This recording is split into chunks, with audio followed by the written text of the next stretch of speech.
మరికొన్ని వస్తువులు ఇంట్లో నుంచి తీసేయాలి. ఈ శ్రావణ మాసంలో శివుని అనుగ్రహం పొందాలంటే ఈ వస్తువులు ముందే తొలగించండి. లేదంటే ధన నష్టం వాటిల్లుతుంది. విరిగిన విగ్రహాలు.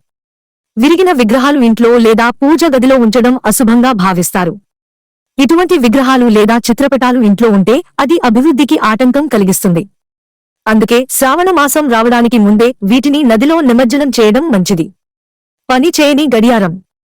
వాస్తు ప్రకారం ఇంట్లో ఎప్పుడు చెడిపోయినా, పగిలిపోయిన గడియారం ఉండకూడదు. ఇది అదృష్టాన్ని అడ్డుకుంటుంది. అందుకే వీటిని తొలగించడం మంచిది. లేదంటే పురోగతిని ఆపివేస్తుంది. బూట్లు, చెప్పు. పాతవి, తెగిపోయిన బూట్లు, చెప్పులు ఇంట్లో ఉంచడం మంచిది కాదు. వాస్తు ప్రకారం ఇలాంటివి ఇంట్లో ఉంటే నెగటివ్ ఎనర్జీ పెరుగుతుంది. అందుకే వీలైనంత త్వరగా వీటిని పారేయాలి. చిరిగిన పుస్తకాలు. చిరిగిన పుస్తకాలు, చెదలు పట్టిన పాత మత గ్రంథాలు ఇంట్లో ఉంచకూడదు. ఇవి నెగటివ్ ఎనర్జీని ఇస్తాయి. వీటిని ప్రవహిస్తున్న నీటిలో వదిలేయాలి.